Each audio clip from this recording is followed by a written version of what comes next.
jujur aku juga kayaknya nggak kebayang Kak, misal kalau aku cuman kerja aja tanpa ada kayak adventure atau inisiatif yang aku jalanin, itu kayak nggak kebayang kalau aku cuman kerja aja sih gitu. Jadi karena aku tuh emang sesuka itu sama entrepreneurship, sama bisnis, dan aku rasa aku tuh banyak banget belajar di saat aku ngelakuin halnya gitu. Jadi aku lebih suka belajar dari praktis instead of aku belajar dari buku.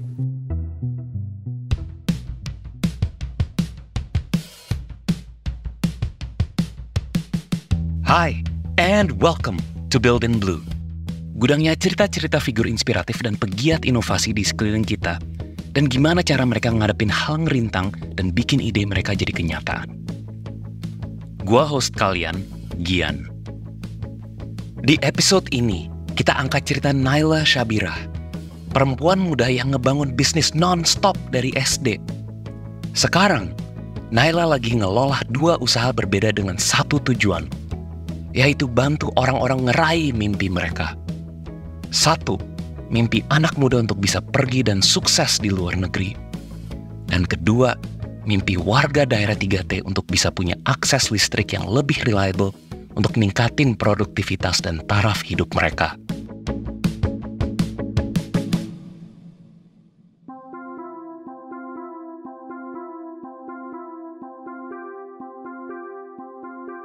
Ini cerita Naila Syabirah. Naila itu mirip kita-kita. Dia kerja, ke kantor, dan punya bos juga. Tapi, selain ngantor dari jam 9 sampai jam 6, dia juga jalanin 2 usaha yang dia bangun, Meraki Asa dan One Pulse. Meraki Asa bisnis yang relate sama pendidikan, ngebangun komunitas yang isi ribuan mahasiswa dan calon profesional. Tujuannya 1, bringing students' dream to go global, lewat program student exchange ke luar negeri, internship, upskilling, dan mentorship. Yang 2, One Pulse, bisnis seputaran pengembangan energi terbarukan yang difokusin buat daerah-daerah 3T. Kebayang nggak manajemen waktu dan energinya gimana? Kok bisa karyawan 9 to 6 bisa punya waktu dan energi buat manage 2 bisnis? Dan nggak sebatas mikirin gimana bisnisnya ini bisa survive, tapi juga mastiin untuk nge-scale bisnisnya. Maybe it's in her genes. Kalau kalian lihat Naila di sosmed, she's non-stop, always on the move, building her career and business. Tentunya banyak tantangan, tapi buat Naila, kayaknya it's what she's meant to do. We'll find out more in today's show. Kita akan belajar dari true entrepreneur spiritnya Naila, dari pengalaman dia rebound dari failure, dan kunci ngebangun bisnis sebagai entrepreneur. Jadi dulu itu waktu pas SD, jadi mami aku sempat kerja di Singapura selama beberapa tahun gitu ya. Dan waktu itu aku selalu nitip oleh-oleh itu stationery gitu. Tapi kalau beli di sana itu harus belinya tuh 1 lusin, setengah lusin, kalau enggak malah jadinya lebih mahal gitu lah. Dan terus aku selalu tanyakan ke mami aku kayak, terus ini buat apa sisanya? Karena aku cuma butuh 1 atau 2 gitu. Terus di situ entah dari mana, ide dari mana, mami aku bilang jualin aja ke teman-teman lah gitu. Lah, is my nickname lah di rumah. Nah, terus karena kayak gitu ya, sempat dibilangin kayak gitu, aku juga jadi mikir, iya ya, kenapa nggak aku jualin aja gitu. Soalnya ini semuanya buat aku juga, dan nanti uangnya kalau ada pun sedikit pun itu untuk aku semua gitu. Jadi mami aku nggak bakal ngambil uang lagi gitu. Dan dari situ aku mulai gitu ya, untuk ngejualin sedikit-sedikit oleh-oleh yang berlebih ini ke teman-teman aku di kelas gitu. Nah itu pertama kalinya aku cobain untuk jualan, dan waktu itu sebenarnya masih agak gimana ya, agak gampang untuk dibodoh-bodohin gitu ya sama teman-teman SD saat itu. Jadi kayak mereka bilang ini harganya 1.000 aja, 2.000 aja. Aku iya aja, kenapa nggak ngeluarin uang buat kosnya gitu ya. Jadi saat itu kayak ya udah iya aja, dan lumayan nih, oh ada uang masuk kayak gitu. Sebenarnya awalnya banget itu di situ. Gitu aku ngerasa aku jadi ada tambahan uang ya gitu dari sini, dan kok aku seneng gitu untuk ngobrol sama orang, untuk ngejualin si produk aku ini gitu lah. Nah itu berlanjut terus sebenarnya ke SMP aku ada ikutan semacam reseller app gitu ya, aplikasi berbayar gitu. Jadi kayak nyoba-nyoba aja gitu kan. Kayak mikirin, oh udah dibeliin HP ini gimana caranya buat ngebalikin uangnya. Jadi sebenarnya awalnya dari itu. Terus SMA lanjut lagi sempat jualan yang K-pop stuff gitu. Jadi karena aku suka dan aku tuh pengen banget punya album waktu itu ya. Tapi harganya mahal. And how can I achieve that? Itu dengan menjual, pokoknya jualan gitu lah. Jadi either being a reseller, sampai akhirnya waktu itu sempat juga sampai jadi importir langsung gitu ya si barangnya. Itu dari Korea. Jadi lumayan panjang gitu. Tapi waktu pas SMA itu mulai dipaparkan juga sama dunia startup. I think di situ udah mulai muncul tuh yang namanya Shopee, udah mulai muncul juga Gojek kayak gitu ya. Dan aku ngerasa waktu pas aku jalanin bisnis venture aku yang si K-pop itu, barang-barang K-pop itu, aku ngerasa kok ini kayaknya not sustainable gitu ya. Kayak aku capek banget jualin ini, tapi growth-nya itu nggak signifikan gitu. Dan harus compete back to back sama kompetitor lain yang mungkin dia offernya itu lebih menguntungkan gitu ya untuk customer. Jadi makanya dari situ aku mikir kayaknya aku nggak mau yang kayak gini nih, aku pengen coba suatu hal yang lain kayak gitu. Itu juga dari situ aku semacam apa ya, kebayang gitu ya, kayak I try to reflect back gitu ya about my life, dan ternyata aku found out akhirnya kalau aku tuh suka sama dunia bisnis dan entrepreneurship ini gitu. Tapi I want to do different things gitu dari yang udah aku lakuin sebelumnya. Makanya aku decided untuk kuliah di SBMITB, dan itu dari awal aku udah targetin untuk jurusannya harus entrepreneurship gitu. Terus juga kalau ditanya apakah ada yang backgroundnya dulu bisnis, I don't think so gitu. Kayaknya mungkin kakek aku dulu, tapi itu kayak semacam sampingan aja. Actually ASN tapi ada sampingan bisnis kayak gitu. Misalnya sih nggak ada gitu. Jadi I think I'm the first one gitu ya in my yang close family yang coba untuk bisnis. I grew up with entrepreneurs and business people in my family. I basically have it in my blood. Mungkin quote seperti itu jadi hal yang relatable bagi banyak pebisnis di luar sana. Tapi nggak buat Naila. Anggota keluarga Naila nggak ada yang berkecimpung di dunia bisnis. Terus dari mana Naila bisa punya interest kuat ke dunia bisnis? Bahkan sejak dia masih kecil. Ternyata jiwa kewirausahaannya Naila ini adalah buah dari value yang ditanamin oleh keluarganya. Freedom. Value kebebasan untuk menjadi dan mencoba apa aja. Termasuk bisnis. Even if it doesn't run in her family's blood. The value of freedom taught by her family was priceless. Mereka itu lebih ngasih freedom aja sih Kak, untuk aku untuk mau ngelakuin berbagai macam hal. Yang mungkin dari aku pribadi juga cukup, I would say, rebel gitu ya, in some sort of ways gitu. Jadi dia lebih ke arah ngebebasin aku untuk pilihan yang mau aku tuju gitu. Di SBM itu pas aku masuk, entah itu di angkatan aku aja atau mungkin di angkatan lain juga sama, tapi pas udah masuk itu emang aku ketemu sama banyak teman-teman yang punya passion yang sama. Bahkan ada yang udah punya startup ribuan gitu, ada yang punya bisnis di Bandung kayak gitu. Jadi waktu itu memang lumayan termotivasi sih ya untuk coba juga bikin yang di-develop sama diri sendiri gitu lah istilahnya. Yap, lingkungan atau circle kita itu penting. Dan di kisah Naila, selain value kebebasan yang dia dapat dari lingkungan rumahnya, lingkungan sosialnya juga ngedorong Naila untuk punya impact positif lewat bangun bisnis. Ketika kuliah di ITB, Naila ketemu lingkup sosial yang punya shared value. Sama-sama suka bangun bisnis dan juga bikin-bikin project. Tentu karena hal ini dia juga jadi makin semangat. Dan digabung dengan ketertarikannya pada saat itu ke sustainability, akhirnya Naila terjun ke bisnis pertamanya di masa kuliah, yaitu One Step, Business Sustainable Footwear. Jadi One Step itu dari tugas kuliah waktu itu disuruh ideate, tapi aku coba untuk lanjutin lagi, jadi untuk apply ke program kewirausahaan di ITB gitu ya, dan dapat pendanaan, jadi mau gak mau harus dijalanin saat itu. Jadi itu awalnya dari tugas dulu. What was the driving force behind that? Kan walaupun itu mungkin berawal dari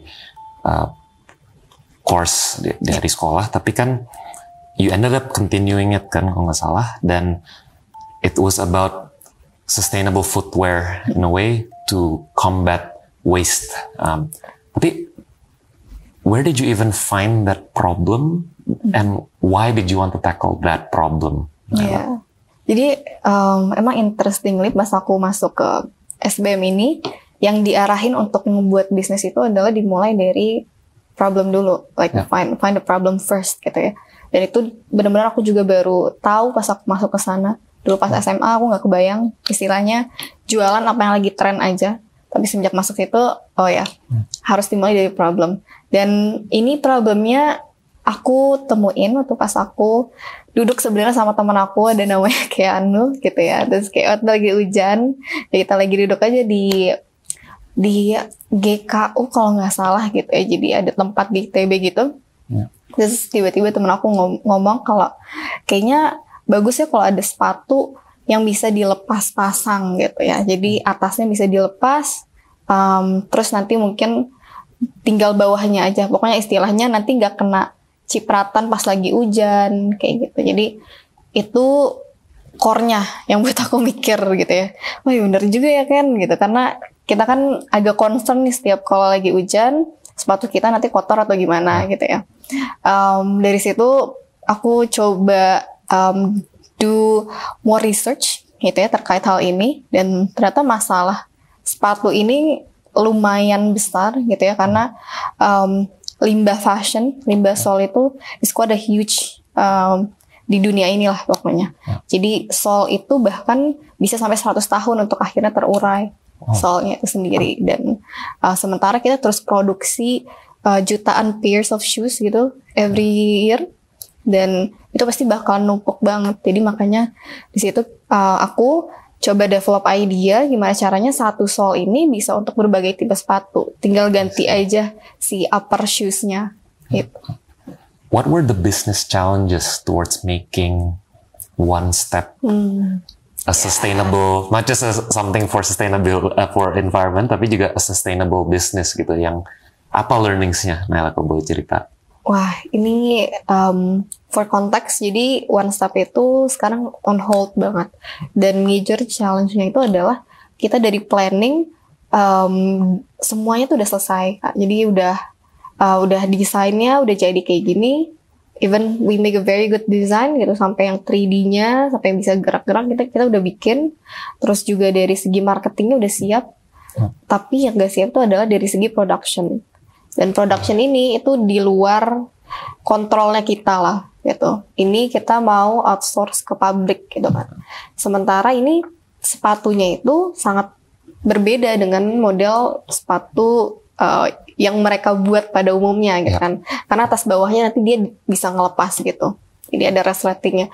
Nah, itu jadinya kita udah keliling gitu ya ke beberapa baik itu pengrajin sepatu di Cihampelas, terus juga ke pabrik juga.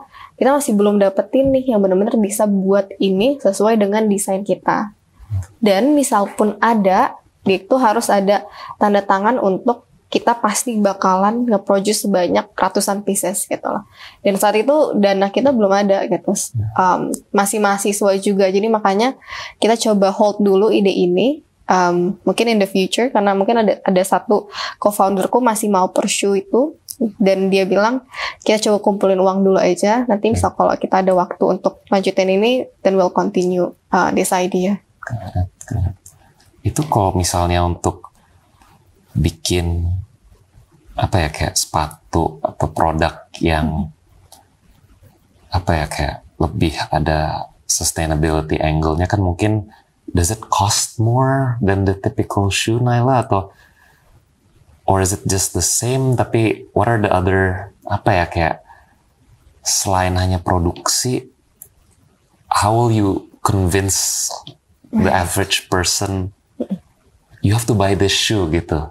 Nah, kayak apa menurut kamu challenges-nya kalau di situ? Benar, pertama itu cost, itu of course lebih mahal. Ini kalau mungkin kita buat sepatu pada umumnya itu mungkin mereka solnya istilahnya kita bisa pakai sol yang udah mereka punya gitu, yang udah mereka import dan mereka punya istilahnya udah punya ratusan pieces di gudang mereka gitu ya. Sementara ini kita harus beli sol baru, nah itu at another cost itu di sana. Nah, terus tadi yang kedua juga masalah educating the people ya, atau our potential customer. Bener, ini challenge-nya tim marketing kita waktu itu adalah gimana caranya orang mau beli dengan melihat sepatu yang modelnya baru kayak gini. Sebenarnya kalau asal kita targetinnya bener Kak, ke mereka-mereka yang mungkin sudah aware terkait masalah lingkungan, itu cukup buy-in-nya lumayan gitu ya. Jadi nggak sesulit itu untuk transition mereka atau shift mereka untuk coba beli produk kita. Tapi untuk yang benar-benar baru dan yang sangat cost kalau mahal sedikit dia udah langsung nggak mau beli, itu emang challenge banget di sana. Jadi makanya waktu itu bahkan ada salah satu dari volunteer kita, dia bawa One Step ini sebagai tesisnya. Jadi untuk yang bikin campaign-nya itu. Jadi dia masih kalau nggak salah sekarang tuh dia lagi lanjutin S2 gitu. Dan masih ngebawa ini juga. Jadi gimana ceritanya untuk shifting people untuk milih produk yang lebih sustainable. Dan itu challenge, tapi it's possible sih. Do you think it's far away untuk kayak orang Indonesia atau mungkin Indonesian youth untuk nggak terlalu price sensitive kalau misalnya ada value ke environmentnya? Are we far away atau kita udah di situ? Menurut Naila gimana? I think we're close to that, especially the young generations. Tapi lagi-lagi maybe it's just like a little pie dari the big number of young people in Indonesia. Tapi aku rasa kalau kita ngomongin Gen Z, they already aware about this issue. Dia juga punya istilahnya bisa ngebedain ini tuh lebih baik dibandingkan pilihan yang lain. Nah, I think we are close enough, tapi mungkin nggak sebanyak, jadi proporsinya gitu ya Kak. Misal kalau kita bandingin sama jumlah young people yang sekarang banyak banget. Iya, maybe those who live in cities, they will understand about that dan mau bayar. Tapi mungkin yang lain hanya aware, hanya tahu, tapi belum tentu mau bayar. Walaupun One Step nggak take off seperti yang diharapin Naila dan temen-temennya, Naila nggak nyerah.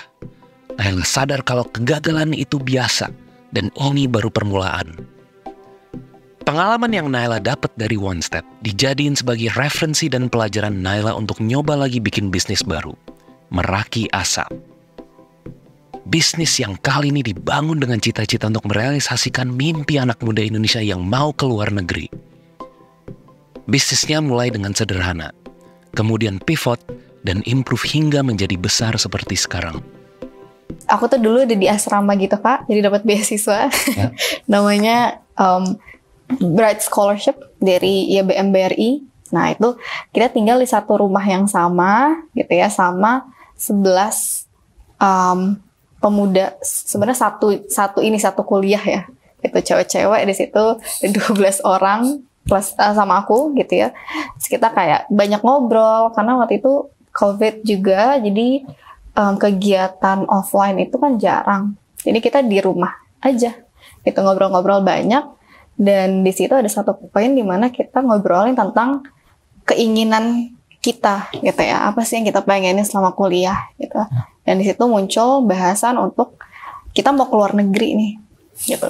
Cuman sebagai anak beasiswa gitu ya, it's very hard for us to achieve that gitu. Dan dari situ makanya karena kita mau coba ngusahain, jadi kita kayak mikir apa kita coba jualan ya, apa kita coba bisnis ya, karena kan mungkin terbatasnya dari segi dana gitu. Dan ternyata semuanya ya almost like 12 of us gitu, kayak yaudah yuk coba aja gitu. Nah dari situ mulailah kita pakai ide pertama dulu, itu jualan buku-buku yang didesain gitu. Jadi kayak desain ITB, desain UI, terus kayak bikin stiker, jadi masih yang jualan barang gitu. Tapi nggak laku, maksudnya laku balik modal, cuman capek banget, effortnya sangat-sangat amat berat waktu itu. Dan yang kedua itu juga susah untuk dapetin customer dan profitnya dikit, jadi kayak nggak worth it gitu untuk kita terus lanjutin ini gitu. And then diskusi ulang sekitar beberapa bulan setelahnya, yuk kita coba pivot deh ini harusnya. Dan kita pivot ke hal-hal yang emang kita lebih, aku bisa bilang lebih pro di sana gitu mungkin ya. Jadi a lot of my friends, mereka tuh aktif di kepanitiaan, dan dia lebih paham terkait gimana caranya ngebuat event online. Mereka paham gimana caranya nge-marketingin, kayak doing ads and so on. Jadi makanya dari situ kita shift Meraki Asa dari yang cuman awalnya mau ngebawa 12 orang ini ke luar negeri, jadi lebih banyak pemuda lah. Kalau bisa ribuan pemuda di Indonesia yang punya mimpi sama, keterbatasan sama, untuk juga bisa keluar negeri. Gitu. Nah, that's my question. Kayak tadi kan sebenarnya tujuan awalnya untuk ngedanain kalian ber-12 untuk keluar negeri. Tapi dan awalnya juga coba jual notebook, terus tapi when did it turn into kalian mau sending, bukan hanya kalian anak mahasiswa yang di asrama ber-12 itu ke mahasiswa ITB yang lain atau orang-orang di mahasiswa yang lain untuk keluar negeri? When did that happen gitu? Kayak kapan kalian merasa tuh it's more than yourself gitu tujuannya, Naila, bukan hanya untuk kita ber-12 tapi kita harus bikin sesuatu usaha yang bisa bantu anak-anak lain gitu. When did that happen? Kan awalnya it's just for yourself kan sebenarnya. Right. Jadi mulai itu Februari ya, yang jualan itu Februari 2021, aku ingat banget. Mulai shiftnya itu di bulan April kita diskusiinnya. Karena itu udah ngerasa kayak aduh susah banget nih, nggak worth it banget usaha yang kita lakuin gitu ya. Dan disitu kita discuss ulang sebenarnya ide awal ini yang kayak kita mau coba adain program pertama kita itu namanya International Youth Exchange ke Turki. Itu awalnya itu karena kita emang sempat ngomongin kalau kita mau ke Turki gitu. Dan terus kayak ya udah gitu, pas aku lihat sebenarnya ini potensial loh buat kita pursue gitu. Baru situ kita discuss. Jadi it's like 3 months gitu ya setelah kita nyobain bisnis kita yang pertama. Nah setelah program pilotnya atau program pertamanya untuk student exchange kan, kalau nggak salah kan Meraki Asa juga ada dan coba beberapa services yang lain, yang mau itu TOEFL services as well, and also internship and upskilling, providing some upskilling juga gitu. And maybe some ada yang take off, some ada yang kurang take off ya, Naila, if that's fair to say ya. Can you describe challenges-nya untuk nemu produk atau services yang cocok untuk bikin Meraki Asa ini sustainable? Jadi waktu pas awal itu setelah yang IYE Turki udah lumayan selesai, kita tuh, aku sih sebenarnya berawal dari aku juga kan aku yang ngulitnya, banyak banget yang aku pengenin gitu untuk coba lakuin. Dan untuk shift Meraki Asa ini lebih ke startup gitu ya. Tapi ternyata karena aku banyak mau saat itu, dan sementara kita ternyata punya kapasitas yang terbatas, dan juga mungkin kapasitas yang terbatas itu yang jadi nggak deliver gitu. Kayak banyak hal yang nggak deliver aja gitu. Dan ternyata model yang startup banget, yang techy banget, itu kurang cocok aja sama timku yang udah jalan dari lama gitu. Jadi aku ingat banget 2022 itu kita ada beberapa bulan ya, jadi setelah berangkat tuh ke Turki bulan Februari, itu sekitaran 4 bulan kita tuh kayak kosong kayak gitu untuk coba ngembangin website. Tapi ternyata pas udah di launch nggak banyak tuh yang gunain. At the end yang gunain, pokoknya yang ikutan Meraki lagi, yang nambahin leads itu dari project-projectan gitu yang kita jalanin. Nah jadinya dari situ, ternyata emang punya banyak fokus, dan ternyata dari tim itu nggak bisa menyokong segala macam fokus itu yang bikin beberapa hal itu nggak jalan Kak. Jadi kayak ada mismatch aja ya dari produk sama tim yang deliver produknya gitu. Jadi dari situ kita mulai nurunin lagi fokusnya dan kita ganti. Jadi pivot tuh setiap tahun tuh pasti kita ada sedikit pivot ya. Di Meraki ini. Jadi gitu sih Kak. Jadi we try and then we find the challenge gitu ya. Kita juga find out apa sih kesalahan yang udah kita lakuin. And then kita juga nggak takut untuk adapt gitu, untuk berubah. What was the biggest learning kalau misalnya ada time machine, you could go back ke 2021, 2022, kayak what would you do differently, Naila, untuk nge-run Meraki Asa ini? Mungkin aku bakalan benar-benar build sistemnya tuh yang kokoh banget gitu. Jadi landasannya tuh udah ini gitu. Nah, sementara kalau sekarang kan kita adapting mulu nih si bawahnya sistemnya. Cuman emang aku juga ngerasa semakin aku belajar, emang semakin ada berbagai macam ilmu yang aku tuang ke Meraki gitu. Jadi makanya kita terus-menerus improve gitu kan. Nah, cuman bagus banget untuk mungkin nanti ya future founders untuk bisa at least build the system very clear on the first start sih. I see. What's next for Meraki Asa? Kayak, do you still want to continue? Kan sekarang kan kamu juga kerja, kamu ada project baru. Itu juga sekarang yang tetap supervising atau managing Meraki Asa, is it still you and those other 11 people atau there's other people? And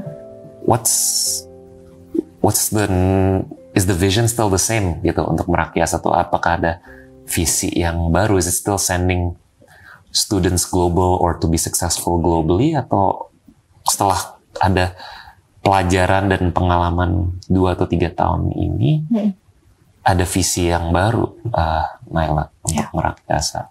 Buat yang pertanyaan pertama, itu sekarang udah nggak 12 orangnya yang masih involved. Mungkin ada sekitaran 8 orang aja, tapi fokusnya juga. Jadi ada yang, kalau kita bisa bilang ada yang ya udah tetap ikutan, tapi dia nggak kontribusi as a co-founder gitu. Tapi ada juga yang kontribusi maksimal gitu. Jadi tingkatan kontribusinya itu udah beda-beda masing-masing orang ini. Nah,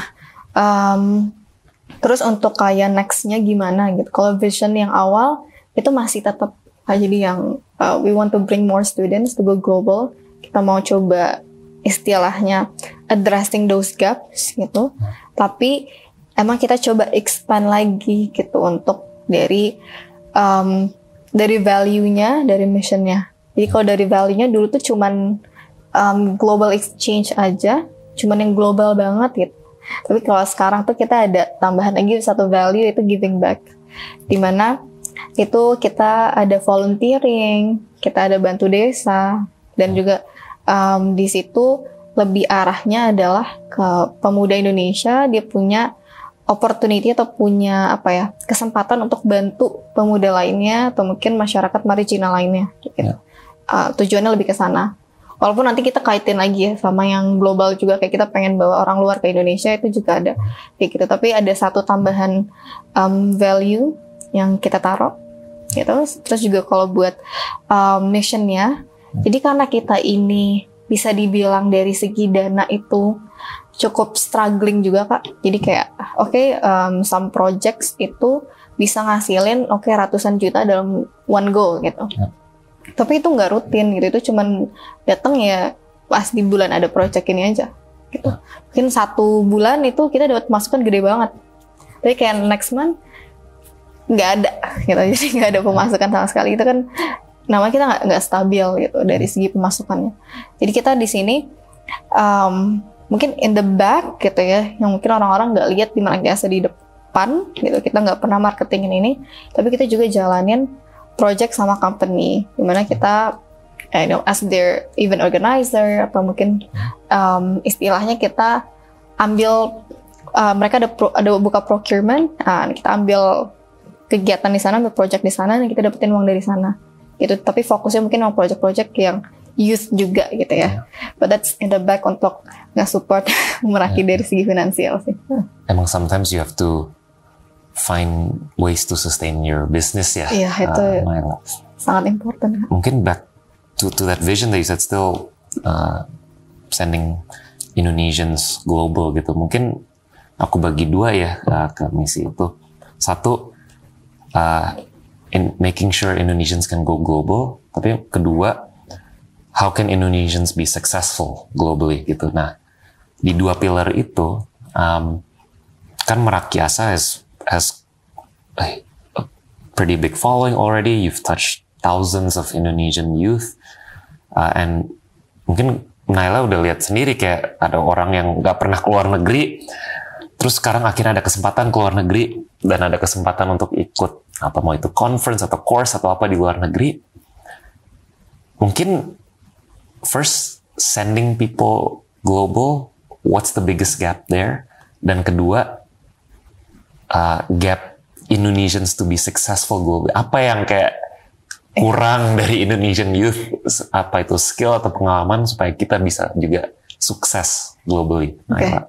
Jadi kalau yang pertama, kalau yang aku lihat untuk send students to go global gitu ya, untuk keluar negeri, untuk any kita bilangnya any positive things gitu ya, untuk mereka di luar sana, either itu study, intern, atau have a career, or tadi conference and so on.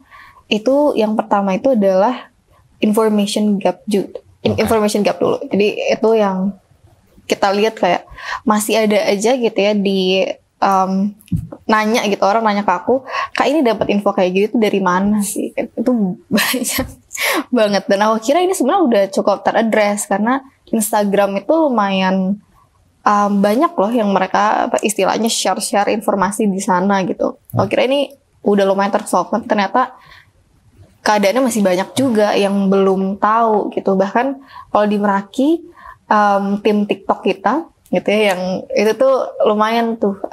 Jadi ada beberapa konten yang benar-benar viral. Itu tuh yang ngasih tahu terkait informasi gitu, terkait opportunity yang ada di bulan ini atau gimana, kayak gitu yang lebih booming ternyata. Jadi itu yang pertama. Jadi that's from our observation gitu ya, information gap is still there. Terus yang kedua itu terkait financial gitu ya. Jadi fund untuk mereka go abroad itu susah. Jadi sebenarnya mereka udah tahu opportunity-nya, mereka udah coba daftar, tapi ternyata ada beberapa dana yang harus dikeluarin untuk mereka sebelum berangkat gitu ya. Jadi mungkin nggak semua program itu dikasih beasiswa gitu. Jadi dan mungkin beasiswanya cuma sebagian, dan jadi mereka harus cari dana lagi. Nah di situ struggling lagi. Nah bahkan ada yang sebelum ini Kak, sebelum dia diterima udah harus keluar uang macam-macam. Jadi kayak either ya for TOEFL, untuk mereka belajar bahasa Inggris dan sebagainya, itu udah struggle duluan kayak gitu. Dan kita lihat kan kalau di di Indonesia ini kan majority itu masih middle class gitu, middle class even low class gitu ya, dan nggak banyak nih yang ngasih bantuan dari segi dana untuk mereka ini gitu. Walaupun apalagi yang spesifik ke global ya Kak, gitu, untuk bantuin mereka untuk kasih tes IELTS gratis kayak gitu, itu masih jarang gitu, karena mungkin harganya juga fix kan dari sana. Jadi untuk waiver itu masih belum umum. Jadi makanya di sini finance tuh challenge yang sangat besar gitu ya. Jadi banyak orang struggling di sini. Sama yang terakhir itu adalah kalau kita bilangnya sih mentor gitu. Jadi mereka udah tahu semua Kak. Jadi finance sudah ada nih, terus si opportunity udah dapet. Tapi kok mereka bilang ke kita, kok kita nggak lulus ya Kak gitu, kenapa gitu. Jadi kayak mereka tuh tanya gimana sih caranya biar bisa lolos gitu. Jadi itu case-nya adalah itu. Nah kita rasa ini tuh karena mereka mungkin nggak tahu gimana sih cara bikin esai yang bagus, atau gimana caranya nge-show diri mereka yang sesuai dengan apa yang recruiter inginkan gitu ya. Itu yang semacam itu tuh juga jadi struggling buat teman-teman pemuda di sini. Jadi makanya kita tuh ada satu program Global Merakyasa Scholarship, itu kita coba tackling ketiga hal tadi. Jadi mulai dari kayak finance kita support, terus juga dari mentor kita sediain yang sesuai dengan mereka impiannya apa. Misalnya mereka maunya S2, kita kaitin sama mentor yang udah berhasil S2 di luar negeri gitu. And also giving them information about opportunities. Walaupun masih muda, Naila udah punya portfolio dan pengalaman bangun beberapa usaha. Dan dari pengalaman bangun Meraki Asa, Naila belajar pentingnya punya sistem, nggak bergantung pada revenue yang one-off doang, dan pentingnya punya tim yang kuat dan committed. Dan ini jadi kunci untuk Naila bisa jalanin usaha-usahanya sambil berkarir jadi karyawan 9 to 6. Anyway, soal gap dalam misinya Meraki Asa untuk memberi opportunity di luar negeri, ternyata tantangan ketimpangan nggak bisa diremehin.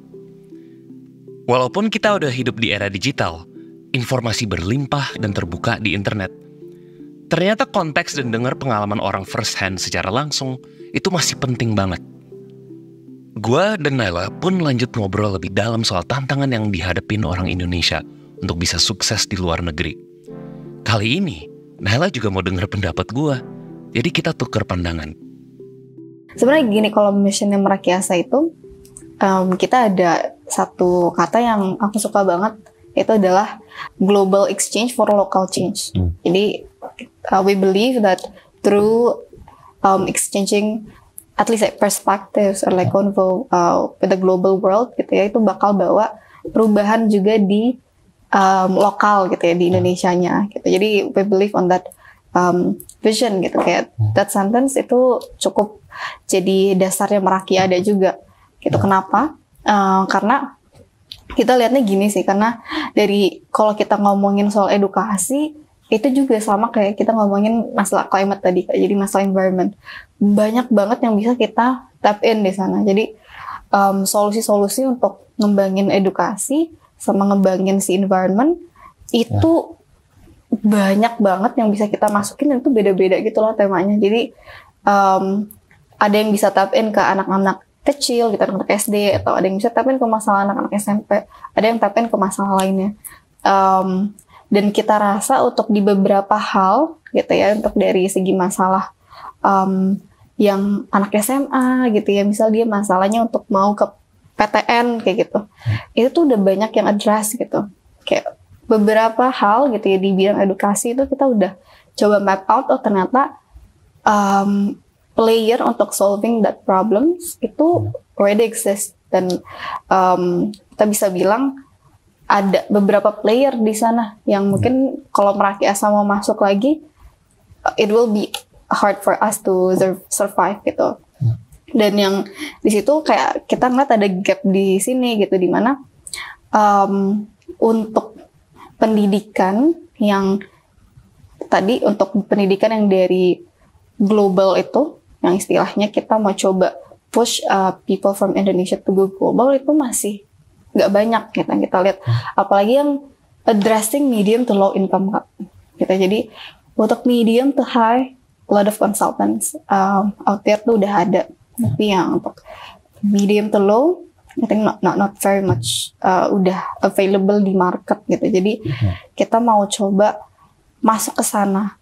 Kenapa kita believe ini sangat penting gitu ya? Karena kalau aku pribadi, aku bisa bilang dari 3 tahun aku kuliah di ITB, terus aku spend sekitaran 1 semester waktu itu di University of Pennsylvania.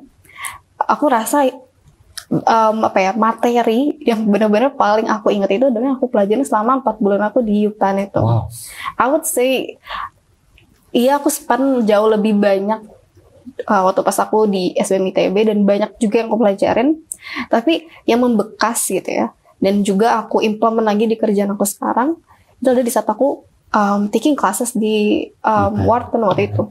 Jadi it's just like a different quality mungkin ya, yang mungkin dikasih ke anak-anaknya gitu. Kayak aku ngelihat banget di negara maju itu when they talking about education itu adalah si gurunya ini gimana caranya anaknya ini benar-benar paham gitu. Tapi sementara kalau mungkin di Indonesia beberapa kali gitu ya, dari aku yang pengalaman sekolah di sekolah negeri terus dan juga di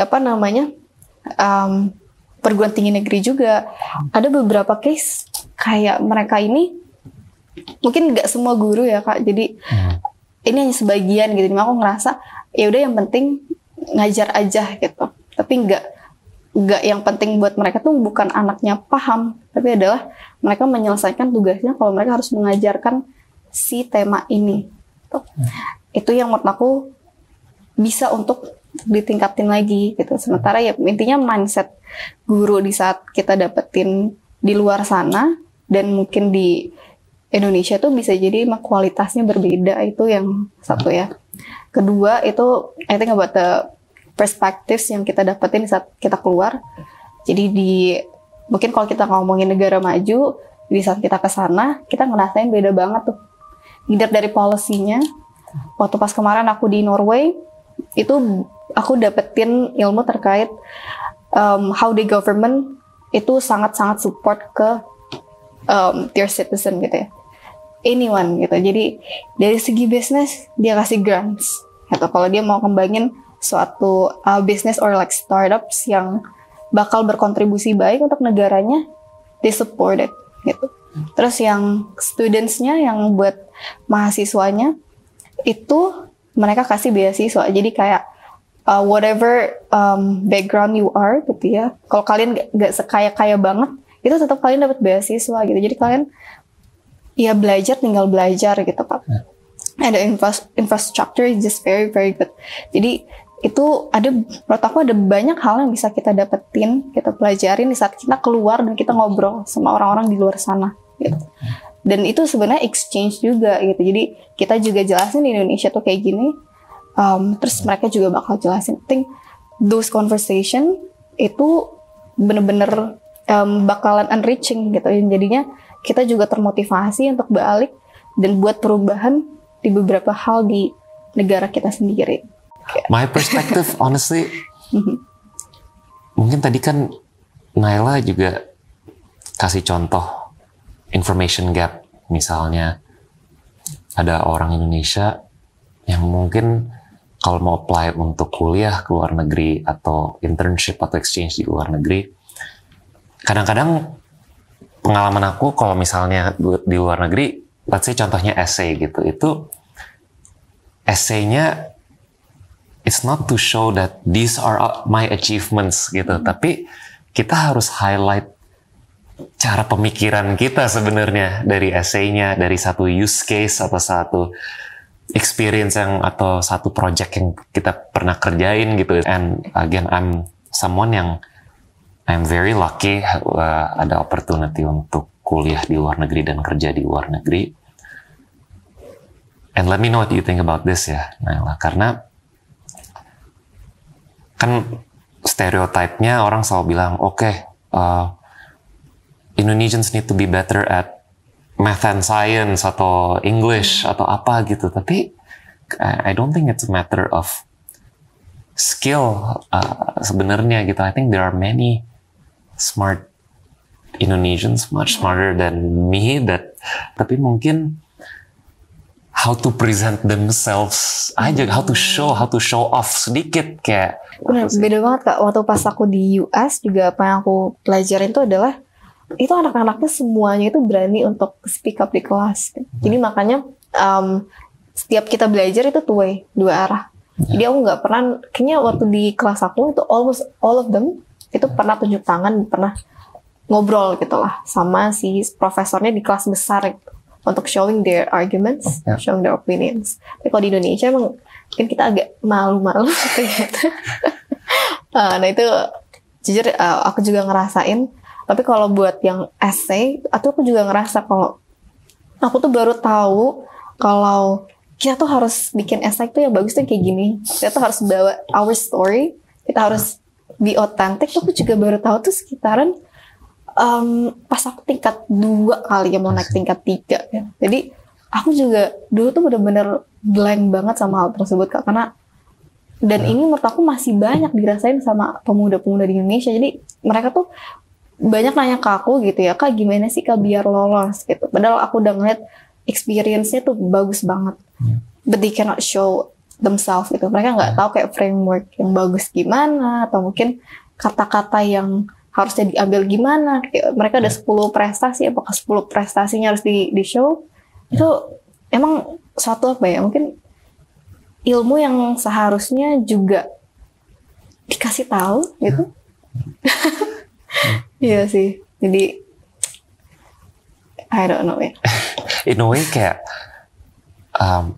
misalnya contoh essay tadi lagi ya, Naila, karena sebenarnya you're exactly right, kayak essay itu kesempatan untuk showcase cara orang berpikir dan juga your authenticity, your personality sebenarnya. Jadi mungkin kadang-kadang orang takut agak lucu, agak apa gitu, karena itu kan nggak mungkin secara konvensional itu kan mungkin agak asing gitu sebenarnya. Tapi sebenarnya and I know we're drilling down di contoh essay ini ya, tapi kayak I think it's such a great example sebenarnya, karena itu yang sering aku lihat ya jadi misconception. Orang tuh mikir itu kayak kita listing, kita mau tujuan di hidupnya, mau apa karirnya gitu. Tapi it's actually, mau itu essay untuk exchange atau untuk kuliah gitu, it is actually an opportunity untuk orang showcase personality-nya. That means orang Indonesia, they don't need to change, they just need to show themselves even more kan sebenarnya. Dari essay-nya yang lebih kreatif atau lebih apa gitu. Jadi it's very interesting, I think. It's very interesting. Karena kayak, kalau aku ngerasanya dulu, mungkin aku tuh yang aku pikirin saat aku buat esai adalah gimana caranya esai ini bagus di matanya si recruiter. Padahal sementara yang seharusnya kita pikirin tuh adalah seberapa esai ini menggambarkan diri kita. Jadi, I think itu yang mungkin harus mulai dibenahin lagi sih ke pemuda Indonesia. Kalau ini perspektifnya tuh bukan perspektif penilai, tapi adalah perspektif kita, kayak what makes us stand out itu kan diri kita sendiri gitu ya. Jadi kalau kita cerita tentang diri kita, dan people bakalan ngelihat nih bedanya dia dari orang yang lain gitu. Kalau kita kayak pakai template semuanya harus kayak gini yang dijelasin, harus prestasi ini dan sebagai mana yang harus yang katanya orang itu bagus gitu, itu jadinya nggak unik gitu, dan jadinya ya udah do not stand out. It's just how we express ourselves. Nah, tadi yang kita juga sempat bahas, Naila, kayak mungkin kadang-kadang kita kurang berani lawan profesor, kurang berani speak up gitu, dan tadi kan Naila juga cerita mungkin kita malu gitu, malu-malu gitu, kayak nggak mau speak up, nggak mau lawan, nggak mau challenge gitu misalnya. Tapi apakah itu menurut Naila ya, dari pengalaman Naila, you run Meraki Asa and your journey, your educational journey juga, itu emang it's in our nature, atau emang sistem pendidikan kita tuh emang nggak enable semacam psychological safety atau encouragement untuk orang melawan dan nge-challenge gitu, Naila? Karena sometimes kalau di konteks kerjaan, aku rasa tuh of course ada naturally orang-orang yang mau speak up, tapi kayak sebagai leader, orang tuh emang harus kasih dan bikin suasana atau environment yang orang jadi berani untuk speak up juga kan, Naila, kayak it's important for us to create that environment gitu. Tapi do you think that's something that needs to change di sistem pendidikan kita juga? I think iya. Jadi misal kalau sekarang kita masih lihat di saat guru tanya ada nggak yang punya pendapat lain, sementara nggak ada satupun yang tunjuk tangan, itu emang harus di question lagi sih. Apakah emang environment-nya itu safe enough gitu, atau mungkin emang si studentnya ini gak ngerasa those safe environment yang tadi kita tuju itu. Jadi misal kalau sekarang pun masih banyak seperti itu, berarti artinya our education system masih belum enable the safe environment yang seharusnya ada itu sendiri untuk giving arguments, to have debate in class and so on. Jadi kalau aku pikirin gitu ya, I think it should be embedded sih Kak ke our daily education gitu ya, especially mulai dari yang kita masih kecil gitu, harusnya udah mulai di-embed untuk kita berpendapat, dan kalaupun salah itu nggak apa-apa, itu harusnya sudah ada gitu. Dan sejauh ini yang aku rasain itu nggak banyak opportunity untuk seperti itu gitu di education system di Indonesia gitu ya. Kebanyakan ya udah guru jelasin gitu ya, and then mereka kasih tugas, kita dapat nilai bagus, and that's it gitu. Terus apakah kita ditanya terkait gimana pendapat kita, gimana cara berpikir kita, itu jarang gitu masih. Aku mungkin masih belum banyak nemuin gitu. Yang aku banyak temuin waktu pas di SBM aja, karena SBM lebih pushing, kayak ada pakai nilai participation di sana. Sementara waktu pas di SMA, SMP, it's not common. Pertanyaan terakhir aku buat Meraki Asa ya, Naila, itu kan Meraki Asa is trying to solve gap sending Indonesians globally gitu ya. Tapi mungkin we cannot send everyone globally kan, dengan ada information gap, financial gap, mentorship dan lain-lainnya kita udah omongin. How do you ensure kayak what you learn globally itu juga orang Indonesia yang nggak bisa globally itu bisa belajar dan absorb itu juga, Naila, dan role-nya Meraki Asa di situ gimana yang kamu lihat ke depannya? Oke, ini sangat amat interesting. Jadi di program kita yang International Youth Exchange kan, jadi whenever we get awardee untuk go abroad with us, dan di situ mereka belajar suatu hal, ada satu kewajiban yang mereka harus lakuin. Itu adalah they should make a project gitu when they go back to Indonesia. Jadi kita sangat mengencourage untuk anak-anak yang punya privilege untuk go abroad to also contribute back gitu ya, untuk ke Indonesia. Jadi pertanyaan di esai gitu ya, always di seleksi IYE atau mungkin seleksi beasiswa yang dari sama pemerintah itu adalah what is your contribution when you go back to Indonesia after the program ends gitu. Jadi itu paling sering ditemuin, dan di situ adalah sebenarnya yang role Meraki di sana adalah pushing for all these people yang udah dapat privilege ini benar-benar menjalankan project yang nantinya akan membantu pemuda lainnya gitu. Mungkin nggak push mereka untuk go global juga, tapi ya mungkin ada certain issues yang mereka tuh concern. Misalnya ada yang concernnya tadi di bidang environment, dan they do like a webinar untuk kasih informasi terkait waste management kayak gitu. Jadi we encourage them untuk lakuin hal itu gitu.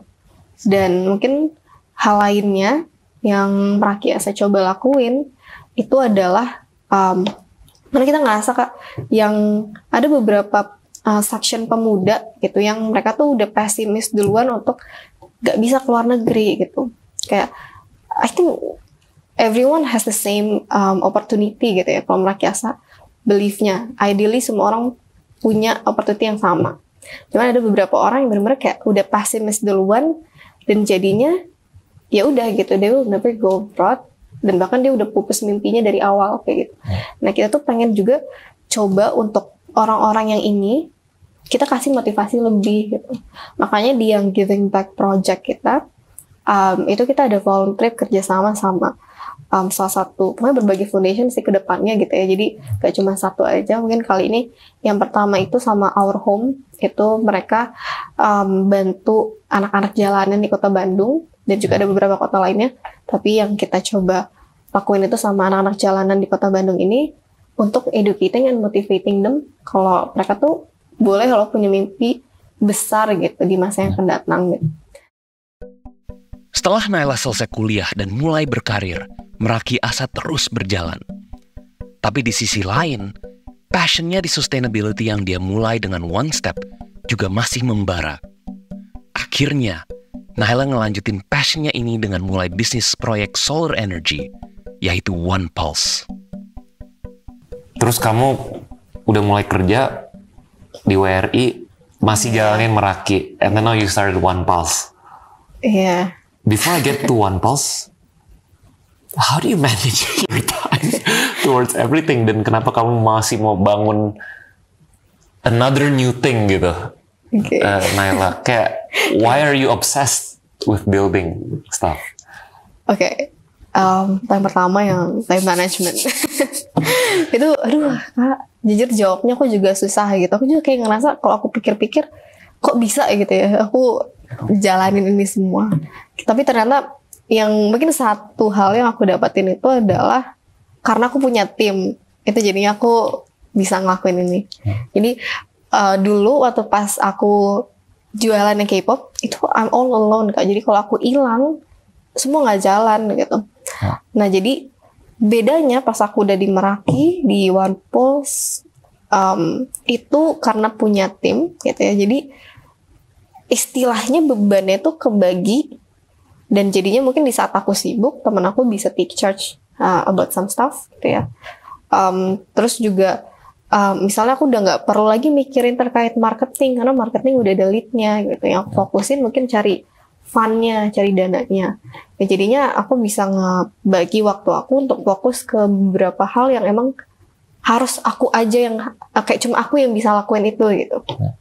Jadi kayak bikin sistem, bikin vision, supervising. Nah itu jadinya aku istilahnya bisa ngebagi lah kayak gitu. Dan yang aku senangnya di Meraki sama One Pulse itu karena kita ini sama-sama nggak beda jauh lah umurnya gitu ya. Jadi mereka juga punya kesibukan, aku juga punya kesibukan. Jadinya kita sepakat buat misal ada meeting atau mungkin ngerjain itu di luar jam kerja. Jadi nggak mengganggu jam kerja aku di WRI gitu. Nah walaupun mungkin idealnya ke depannya itu aku pengennya cuma jalanin Meraki aja sama One Pulse aja nih. Jadi WRI-nya mungkin kedepannya bakal lepas. Tapi sekarang kan keadaannya masih belum stable ya, keadaan keduanya ini. Jadi untuk bisa support aku dari segi finansial masih belum. Jadi makanya sekarang aku masih kerja juga di WRI. Tapi untuk ngebagi waktunya, I just divided when I have time gitu. Jadi aku bakalan allocate itu untuk kebutuhan-kebutuhan di Meraki atau di One Pulse gitu ya. Jadi based on needs gitu. Tapi I have team, jadi makanya masih tetap jalan gitu. Terus kalau buat pertanyaan kedua, waktu itu aku sempat juga tes kepribadian gitu ya.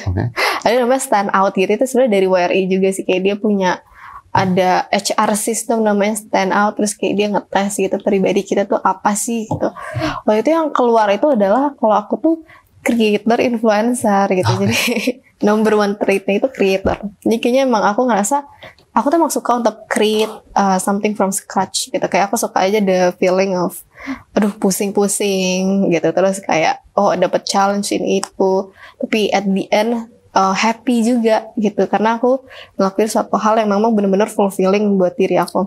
Jadi kalau ditanya tadi kayak kenapa sih ini, kayaknya emang karena aku suka deh gitu.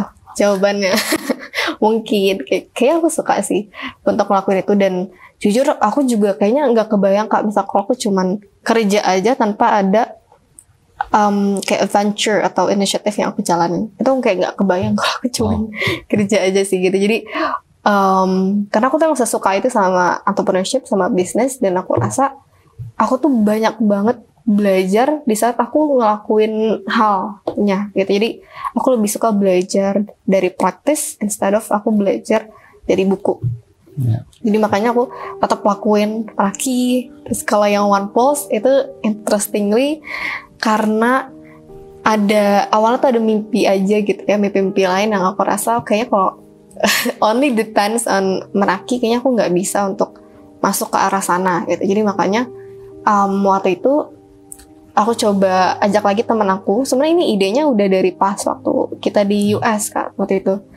Cuman aku coba mulai lagi, yuk kita coba discuss ini, kita daftar ke suatu ada opening itu namanya WFUNA Under the Starry Sky project. Jadi dia kayak open for proposal terkait project yang nanti bisa dilakuin di negara kita, nanti bakal dikenalin ke dunia gitu lah ya.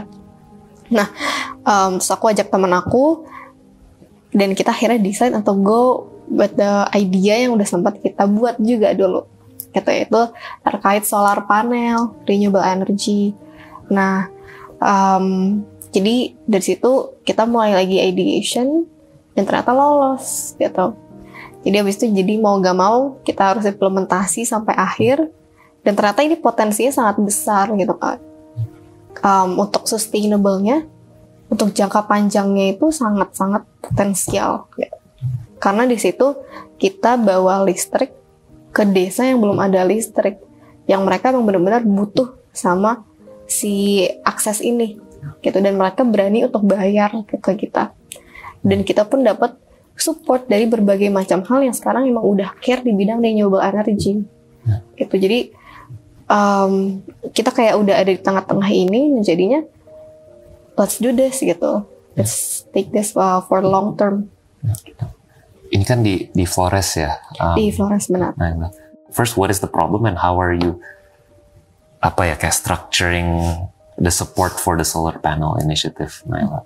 Jadi masalahnya itu dimulai dari sebenarnya kita ngelihat, kayak kita mapping out gitu ya about the potential sama current situation gitu. Jadi kayak the potential is that Indonesia itu photovoltaic potentialnya itu sangat tinggi, dimana kita punya matahari yang bersinar selama all year long gitu ya. Jadi kita punya potensi di sana, sementara dari current situationnya, ternyata nggak semua desa itu udah terpapar listrik gitu dari pemerintah, dari PLN. Nah, di saat kita mapping out, masih ada beberapa daerah di 3T ya, terutama daerah terdepan, terluar, dan satu lagi lupa. Jadi daerah 3T itu mereka tuh masih ada beberapa daerah, kalau nggak salah ada 66 yang kita mapping out.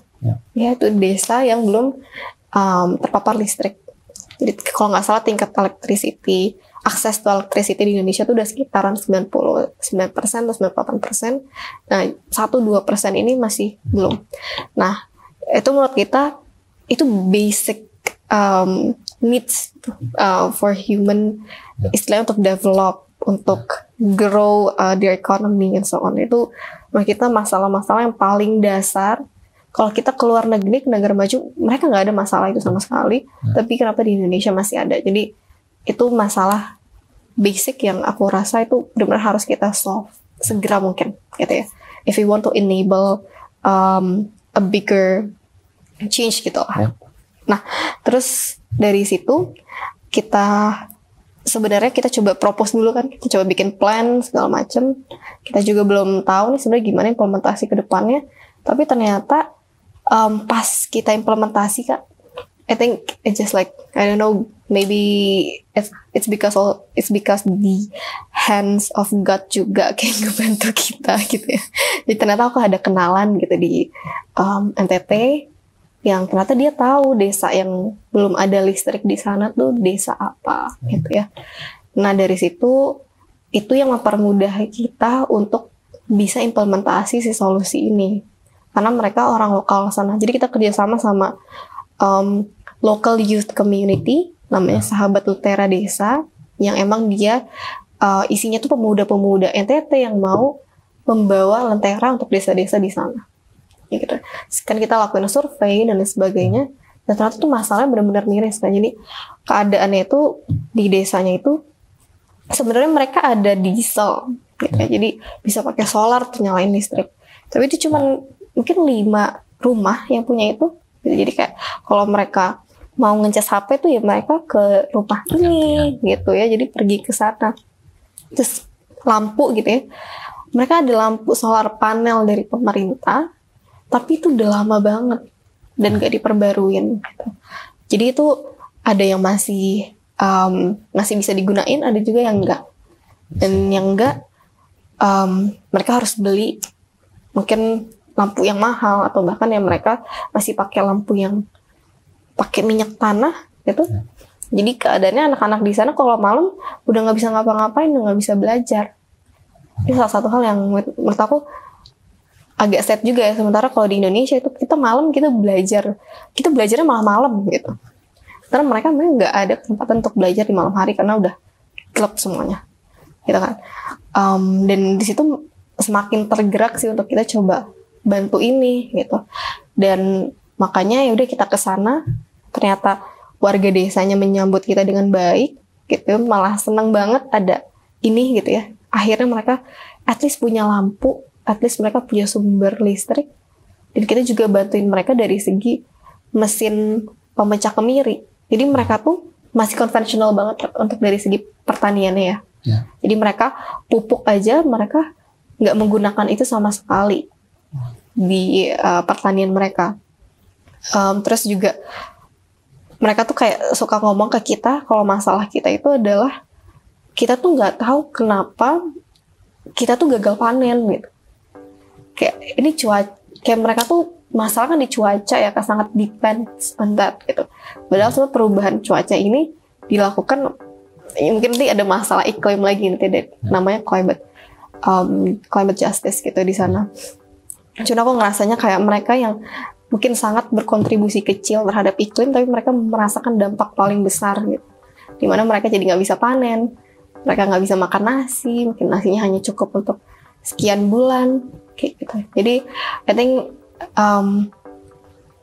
bantuan-bantuan yang benar-benar secara langsung ke mereka yang sangat terluar itu dibutuhkan sekali gitu. Jadi itu sih. Passion Naila di bidang energi terbarukan ini emang berasa banget lewat One Pulse. Sama halnya kayak ketika Naila mulai meraki asa, bagi Naila One Pulse ini juga sebuah mimpi. And as a true entrepreneur, she put actions into those dreams. She explored and learned the industry by doing and creating from scratch. Dalam topik energi terbarukan, emang potensinya Indonesia untuk implementasiin solar power masih besar, seperti yang dibilang Naila. Ternyata, Indonesia baru manfaatin kurang dari 0,05% potensi listrik yang bisa didapetin dari keseluruhan wilayah negara kita. Implementasi solar energy di Indonesia masih jauh di bawah negara-negara tetangga kita seperti Thailand dan Vietnam. Masih banyak tantangannya emang. Tapi satu take yang menarik dari Naila, menurut dia edukasi untuk implementasi energi terbarukan juga vital untuk kita bisa ngejar ketertinggalan implementasi ini. Pada akhir obrolan kita, Naila cerita visinya untuk One Pulse dan pelajarannya selama bangun usaha-usahanya. Buat konteks, untuk penjelasan proyek dan timelinenya One Pulse, gue dan Naila ngobrol di September 2023. Sebenarnya yang aku bersyukurnya pertama itu adalah aku punya tim yang benar-benar cukup berdedikasi lah sama ini. Dan juga network kita ke dua organization yang ikut involve sama kita, ya ketiga sih. Itu jadi sangat mengurangi beban tim One Pulse-nya itu sendiri gitu. Jadi untuk dari segi tim teknis, kita ada satu tim One Pulse sama kerjasama sama HME ini yang udah benar-benar pro di sana, udah pernah instalasi di beberapa tempat di Indonesia sebelumnya. Jadi I think di situ cukup solve karena kita kerjasamanya itu. Jadi it's very nice. Terus kalau buat yang pendanaan dan sebagainya, kita manfaatin potensi kita sebagai, bukan potensi sih, mungkin status kita sebagai mahasiswa. Jadi di situ ada opportunity untuk yang namanya pengabdian masyarakat, gitu ya. Jadi di situ kita apply ke 2 pengmas, itu ada dapat sekitaran 50 juta. Jadi I think the idea, like people love the idea terkait One Pulse ini. Jadi makanya mereka mau untuk kasih dana ke kita. Dan aku bisa bilang dibandingkan Melaki Asa ya Kak, untuk One Pulse ini lebih mudah untuk dapetin dananya. Karena masalah yang dibawa itu benar-benar clear, dan juga kita benar-benar kesana langsung. Jadi tackling climate, renewable energy, juga tackling agricultural productivity dan itu. Jadi rencananya kita yang bakalan bikin koperasinya di sana. Jadi I think the key is to have a strong partnership, juga have a strong team, sama yang terakhir mungkin kayak we have like a strong problem and idea untuk nge-solve problem. Timeline-nya gimana, Naila, in terms of implementation ya. Jadi kayak kita baru dapat ideation itu mulai dari Desember, terus kita dapat pengumuman Februari. Terus Desember itu kayak cuman one pager idea gitu. Terus kayak akhirnya Januari kita bikin satu proposal full, dan Februari kita dapat pengumuman, kita mulai kontak partner. Jadi dari situ Maret kita discuss sama para partner kita, dan April mulai survei langsung. Mei implementasi, terus Juli itu ada lagi namanya Human Development Training.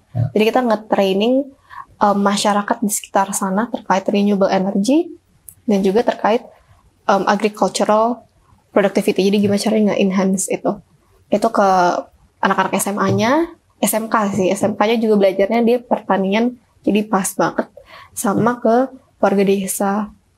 Jadi itu it's very important. Dan tapi selama 2 ini ya kan, selama instalasi, survei, instalasi sama human development training, biasanya kita banyak negosiasi juga sama warga terkait gimana caranya ngebikin sistem ini buat sustainable.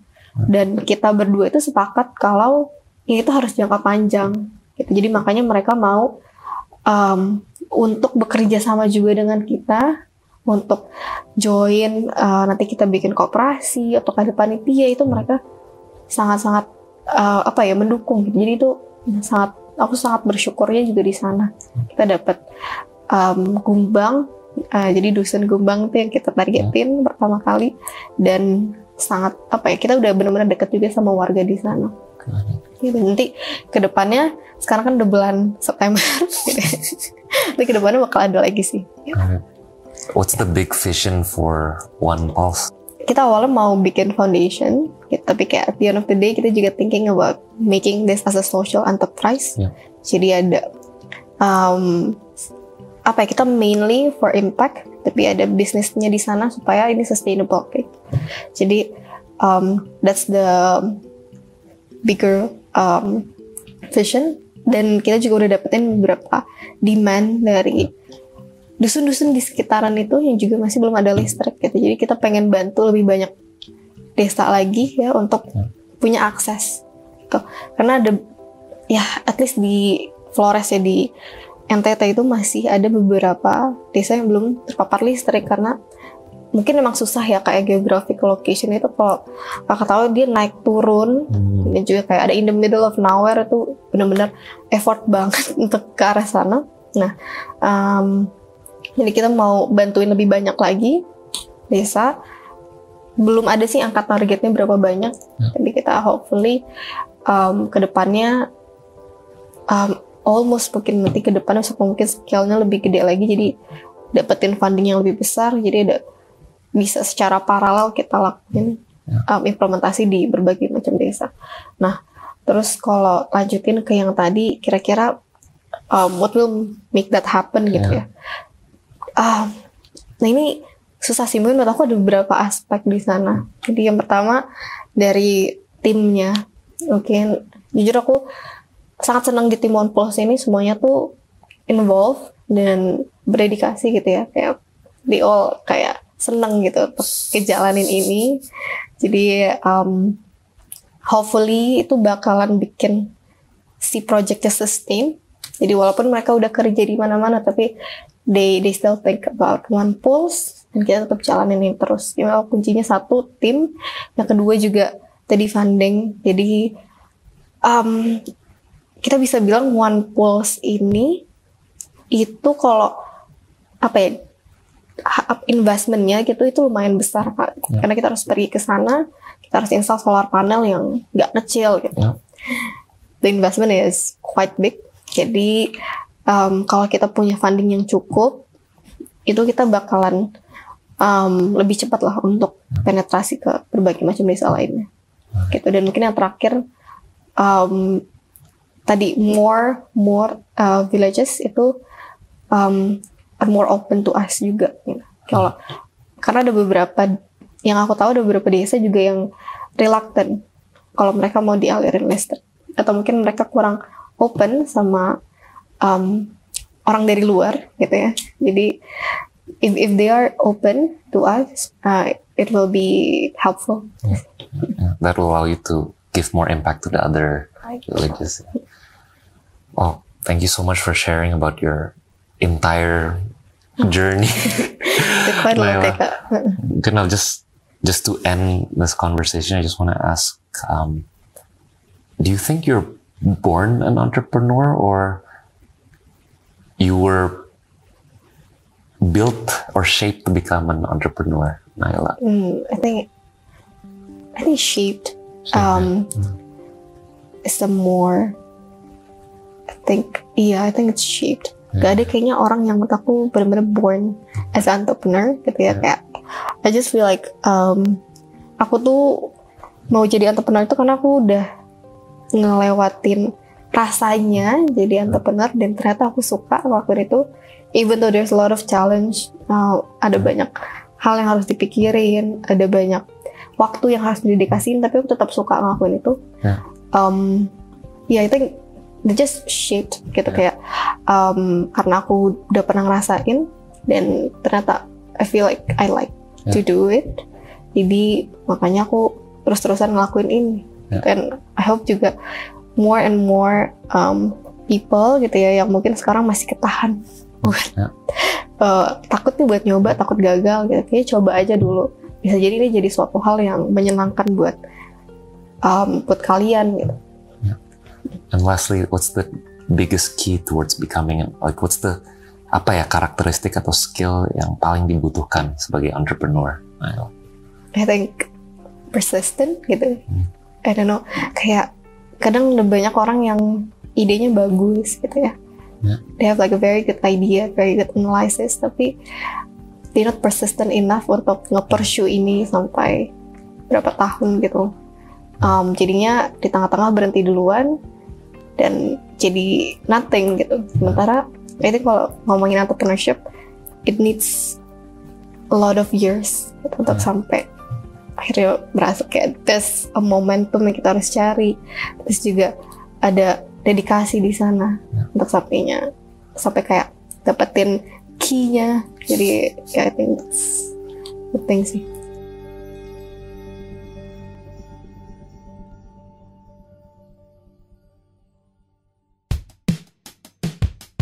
Oke, itu cerita Naila Syabira, tamu kita di episode kali ini.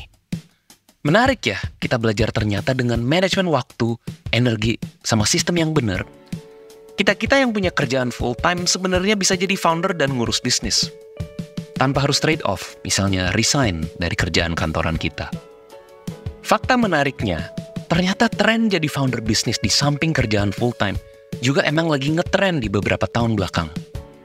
Bahkan, kadang-kadang side hustle orang bisa jadi sumber pendapatan yang lebih besar dari kerjaannya.